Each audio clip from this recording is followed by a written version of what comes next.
Good evening and welcome to Edukemy's YouTube channel. My name is Harsh Singh and in this video we shall discuss the current affairs for today, 18th of April 2022. Welcome to all the people here. Thank you for acknowledging that this is all fine. Amlan, Babani, Ashish, Netra, Hima, all of you, welcome. Let's begin this discussion. What do we have in current affairs today? Is the quote of the day. Today's quote is, hard work beats talent when talent doesn't work hard.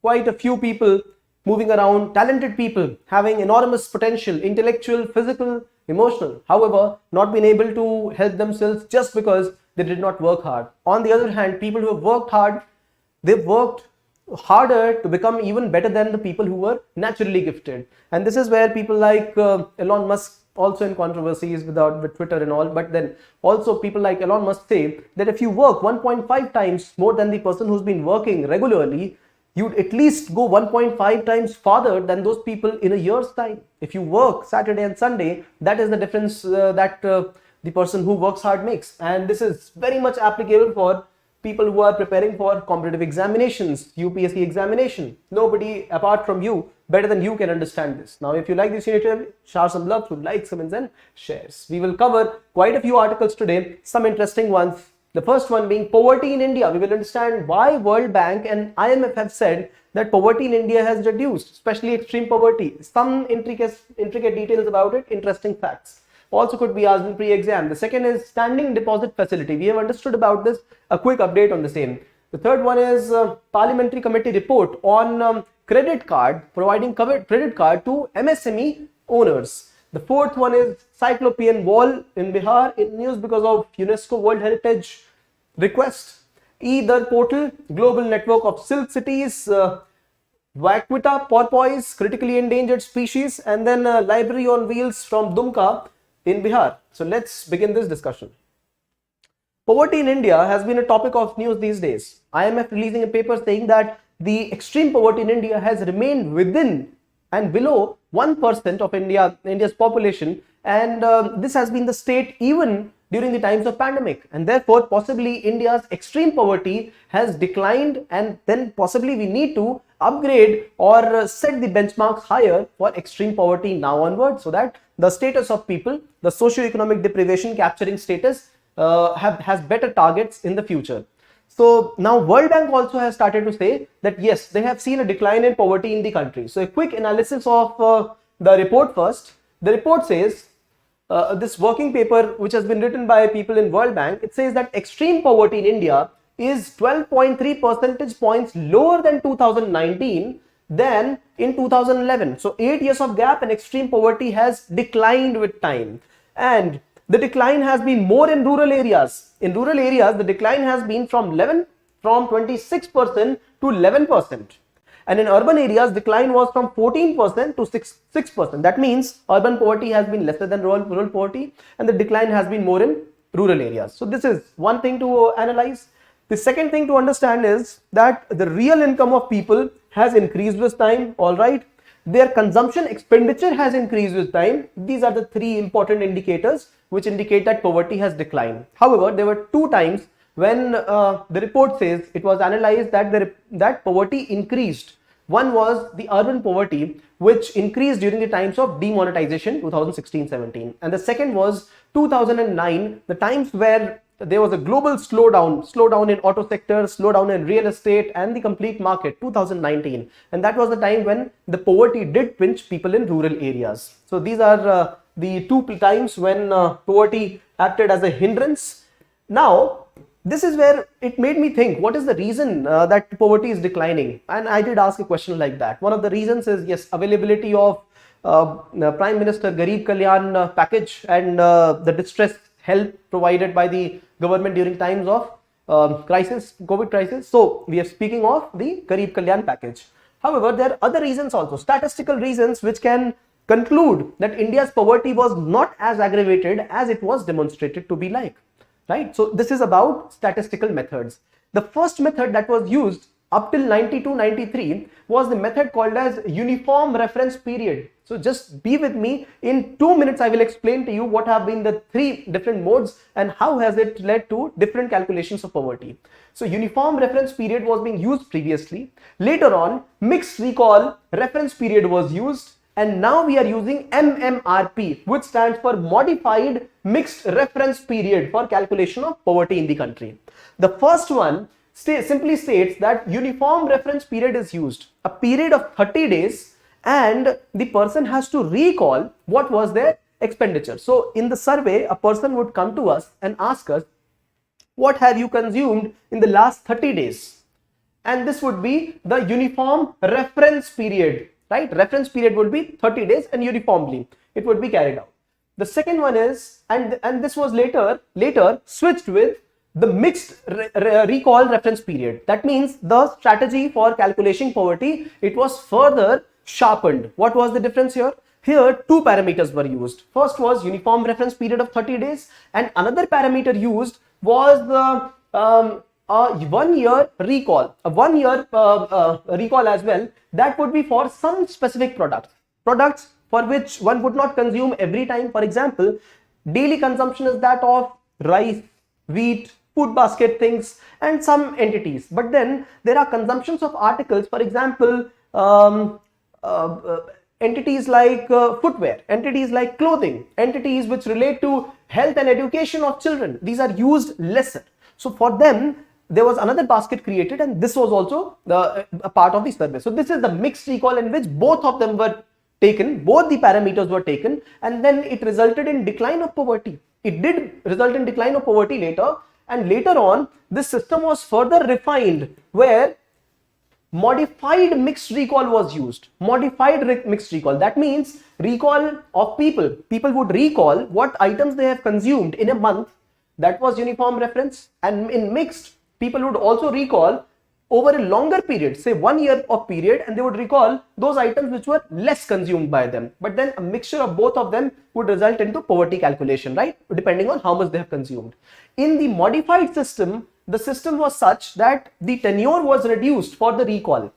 So when people are not able to remember what they consumed for the whole month, they can definitely be able to tell, they can definitely tell what they consumed over a period of week. So here in mixed modified system, they reduced the period for recall. Only 1 week of recall, and therefore people were able to recall more and better what they consumed. Right? Ek mahine mein what they consumed, it would be tough for them to recall, no? So because of that, the consumption was less. When they reduced the period to 7 days for uniform reference, and then you see the result. So when such data was collected, consumption expenditure for people in both rural and urban areas went up by 10 to 12%. Who says this? World Bank says this. World Bank had carried out similar surveys in 2015. This is where they said the same thing. And similar surveys coming up right now again. But then, is there a counterpoint? Absolutely there is. The counterpoint is this. The counterpoint is this. It was present in today's newspaper itself. That's what I want to do. Whenever I explain an article, you must understand both the perspectives. So the article itself states that the heading of the article was 7 out of 10 people have been able to access government food program during the tough times, COVID times. 7 out of 10 people have been able to access. That's a great achievement. But except ration, other government schemes are beyond reach of the poor. So extreme poverty may have declined. What is extreme poverty? Roti, kapda, makan, right? So if people get to eat, if people have some clothing, and if they have some shelter, so largely this is extreme poverty being eradicated from India. So when 80 crore people are getting food, and if they have some minor clothing, there is no clothing survey, but then if they have some clothing, and then if they live in some kind of shelter, they are away from poverty, but extreme poverty. But then if you look at PDS, this is what has been providing. 70% people have received benefits of PDS. But if you look at the people who have received benefits from Ujjwala Yojana, pension schemes like Garib Kalyan, so there are fewer people here. Only 20% people have said, according to Lok Niti survey, NGO survey in India, that many people received PDS supplies, but other supplies they did not receive. For example, pension scheme and Garib package, etc. Urban poverty got government help in the form of urban poverty during COVID in the form of food grains. 70% people got it. But then job related, only 4% people say they got this advantage. This is where I will bring your attention to the third update, that is on MSME sector. We'll get to it. Financial help, only 8% people. Free medicine and treatment, 40% people. So decent percent when we talk of free food grains and medicine, but then financial help, right? Insurance schemes by the government, job related work, hardly any help, right? Did you apply for online government services during these times? So 23% people said yes. And people saying that the availability of ration card was an issue. So the survey says that availability of ration card was not a big issue. Even if people did not have it, they did avail the government schemes. So this is the update, and understanding poverty in India, why it is reducing, various reasons, is it actually working, covered in one page. All right. So the second one is on standing deposit facility. We have covered this update on whatever happened in RBI's bi-monthly monetary policy committee report. The RBI has mandated, spoken a number of times, 4 plus minus 2% of inflation control. If the inflation exceeds 6% sustainably for 3 quarters, RBI has to in written explain what has been the reason and later on work towards its eradication. That means eradication of inflation. The last quarter sustained 6 level percent of inflation, and this quarter as well this is happening. The next quarter, if it happens, RBI will have to raise the interest rate, repo rate. Right now what RBI has done is it has initiated standing deposit facility. Now this is a kind of overnight deposition of finances by the banks to the RBI. So this will work in tandem and ahead of reverse repo rate. Repo rate, see, reverse repo rate. Repo rate is the percentage at which RBI takes money from the banks, right? And reverse repo rate is the rate at which the banks park money with the RBI. Now, parking money with the RBI, if we increase the rate, banks will want to park money with the RBI, and this is what standing deposit facility is doing. At 3.75 percentages, 3.75 percentage, they are providing higher rate of interest as compared to 3.25 or 3.35 of the reverse repo. So people will be using this particular facility, standing deposit facility, instead of the reverse repo for very short term overnight deposition of finances. Now, what is the difference between reverse repo and standing deposit facility then? Here, in case of standing deposit facility, no collateral will be given by the central bank, no collateral. When collateral is not being given, it will be available for different kind of loans and lendings. So bonds will be available in the bond market for other kind of loans. Government will be able to give these bonds to people and then take in money for further investments or say even controlling the inflation level. So overnight deposit, freeing up of bonds, and no collaterals required in standing deposit facility. Government also has mandated, the RBI is mandated to possibly increase the repo rate, it is being said right now. All right. Yes, absolutely. We'll deal with the questions towards the end. The third update is on MSME entrepreneurs. Now, micro, small and medium industries entrepreneurs amount to 10 crore plus in number, 6 crore plus of institutions, right? Single person institution, 2-person institutions, smaller organizations, and 30% of India's GDP and almost 48% of India's exports. Very, very significant contribution to India's economy and social sector as well. So there has been a proposal which says that let us provide credit card to MSME entrepreneurs as well. Credit cards just on the line of the credit cards provided to Kisan credit card. Now through this people will be able to afford loans when they want and make their business prosperous. Now this is where some things are very significant. First thing is Udyam portal. Please remember few names: Udyam, Samadhan, Treads. These are important things that you should remember in MSME sector. So Udyam portal is the portal where people in MSME sector, they can register themselves. If they register themselves, government knows that these are people who are working in a specific MSME sector. Somebody is working in food, somebody is working in textile, somebody is working in pharmaceutical industry setup, micro industry itself, somebody in alternate medicine. So government is aware about their existence, and it will also put efforts to market them, to recognize them, to label them as brands, and then to promote them. Now, Udyam portal, in this portal, everybody can register themselves for free, but then they have to provide certain basic data about themselves. This is MSMEs, and the government now says that if people just register there, they will be eligible to get the credit card, right? The credit card for MSMEs. So this is an automatic facility which will be provided, and once they get the credit card, capital, for example, they need subsidy for capital goods. Capital goods subsidy will be provided to them. Suppose they need finances, loans in advance, that will be provided. Now this Udyam portal is an integrated portal where Samadhan is another sub portal in it, where if there is a delay in payment, the problems in delay in payment can be resolved here. Similarly, there is something called as GEM, Government E-Marketplace. When government makes procurements, government is one of the largest procurers in the country, and Indian government procures far more than the Western governments because India is a developing country, and government says that we will procure a decent number of products from micro, small and medium industries of the country. And when government says that we are going to make procurements, that's very good, but then is government doing the payments on time? This trade receivables and discounting system, trade system, as a part of Udyam portal will be able to check this, if the government is making the payment on time or not. So if the circulation of money is happening on time, MSMEs will grow in the country. That's what is required. All right. Now, as of now, only 40% of MSMEs in the country, they receive formal finances and formal payment. Other people, informal, sahukars, and there are money lenders in the rural countryside, other places. So this will reduce the credit gap between people and the formal agencies, MSME entrepreneurs. All right, moving to the next article. All right, benefits of TREADS. So overcoming the delays in payments faced by MSMEs, only one-time documentation for TREADS, and so for the credit card as well. Similarly, realized payments against invoices. All right, common platform for sellers, buyers and finances. Everybody is available at the same platform.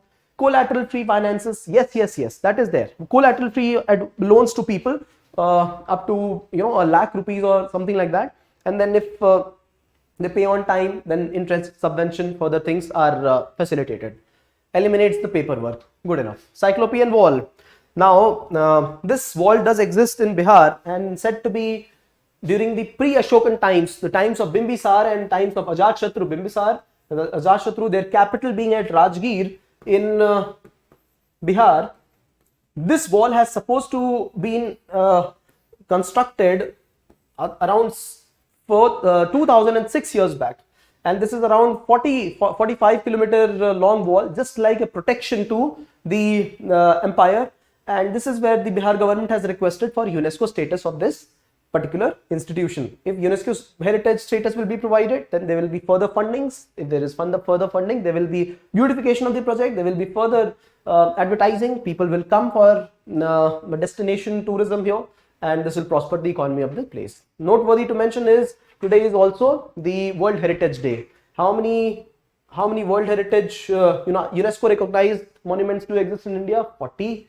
Out of 40, there are 7 of them which are purely natural heritage. There are 32 of them which are purely the man-made heritage, and one of them is a mixed site. I think you people know which site we are talking of right here. So Cyclopean Wall, on similar lines to the Greek protective monuments and buildings which were constructed around the empire. All right. The next update is on e-Dar portal. What is it called as? Electronic digitized detailed accident report.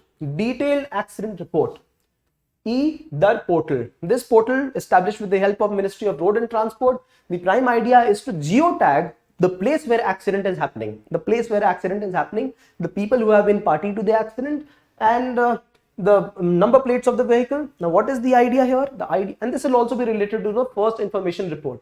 The idea is quicker disposal of insurance related claims of people, and also to flag the false claims of the people. Right? So e-Dar portal, a very good initiative for governance of the country. Noteworthy, India is one of the countries which has, I think, the highest level of accidents, road accidents and road deaths in the whole world.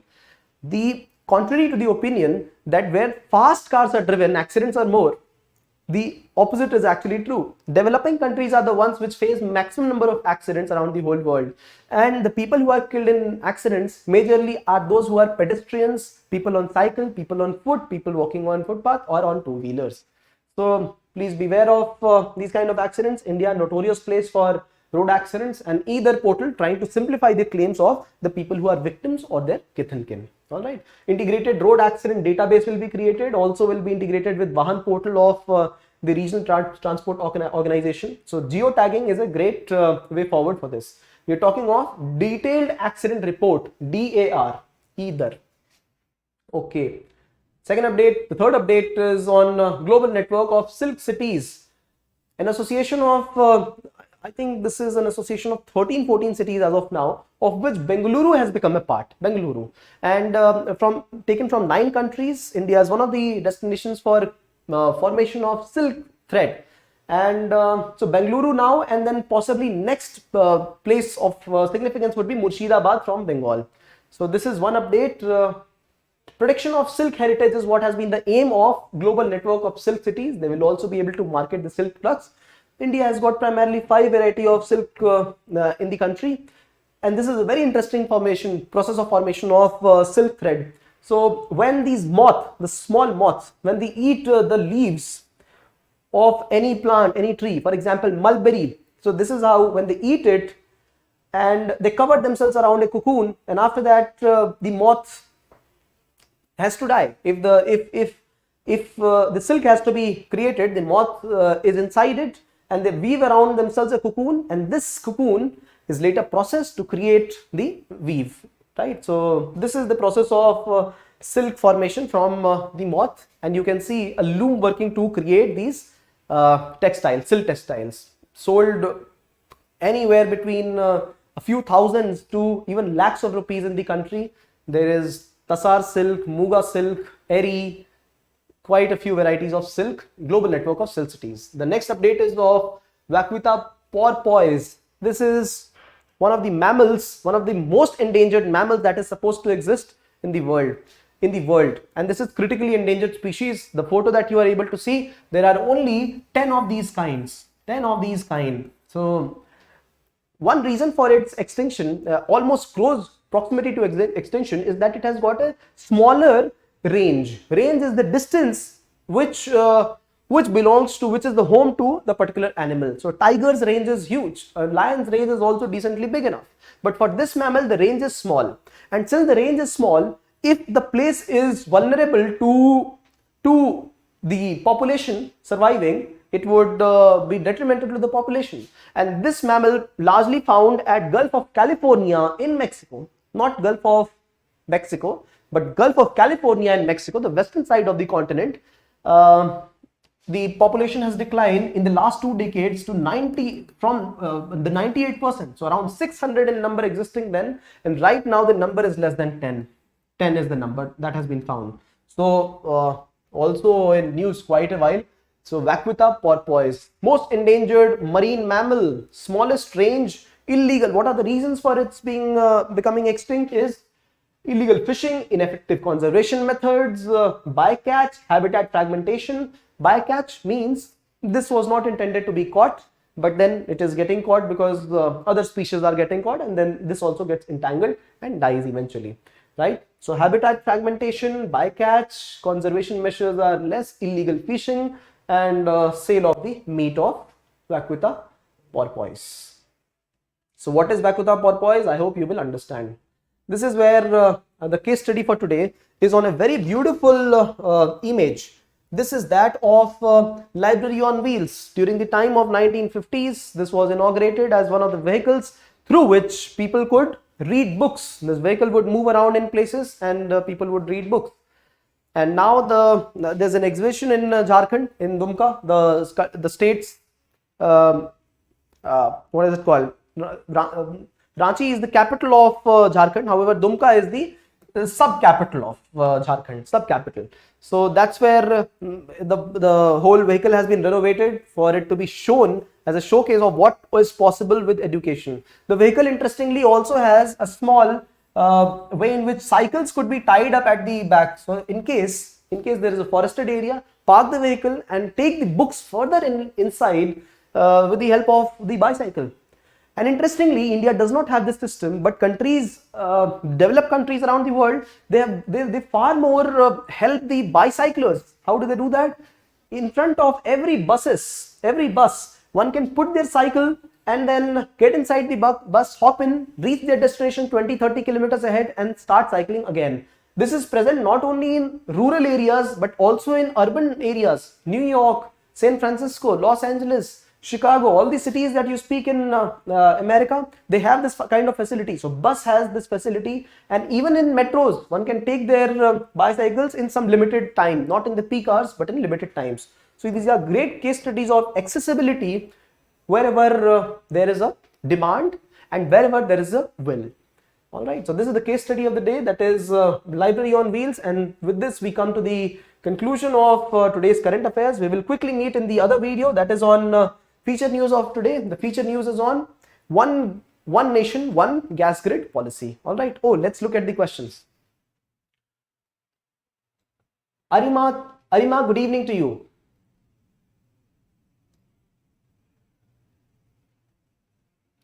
All right.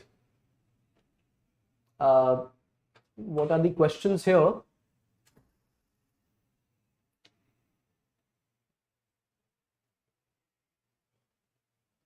See, when you speak of CSK and Mumbai Indians, one primary reason they are getting defeated is possibly because we have to encourage the other teams also, no? Lucknow and the other one, Gujarat Titans. That's how there'll be equity. And you know, a few years back it came to light, very revealing facts, that the marketing companies have requested that countries which are not so good in playing cricket, not countries but the teams, they should not be bowled out in 11th or 12th over or 8th over. They must be made to play at least 18-19 overs so that the ads are displayed in Hotstar, so that remuneration for everybody is available, so that marketing of products is done. So they are interesting matches, that's what I will say. Okay, there's a question on OK. So I don't know the origin for OK, but I definitely know the origin for OK, 0K. So during the times of World War, 0 killed. This does not mean OK. Every day the people would, the contingent, army contingent would count the number of people and report to their senior about the number of people who were killed in the war that day, that particular day, battle. So if it's a 0K, it is called as OK. And if it's an OK, it's a great day. Nobody killed in war, nobody killed in action. So this is the origin of OK. All right. Amlan, repo rate 4% and reverse repo rate 3.35, and the new rate is 3.75.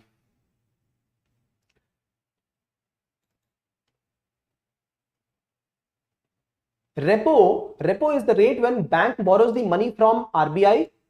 Absolutely true. Absolutely true. And I think possibly I have said the opposite. Thank you for mentioning. India's second largest producer of Tasar silk.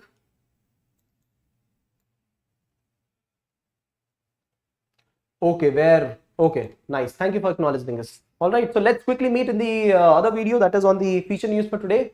And people viewing offline, if you have questions, points you want to put, articles you don't understand, please put them down in the comment section and we will get back to you. So thank you for watching.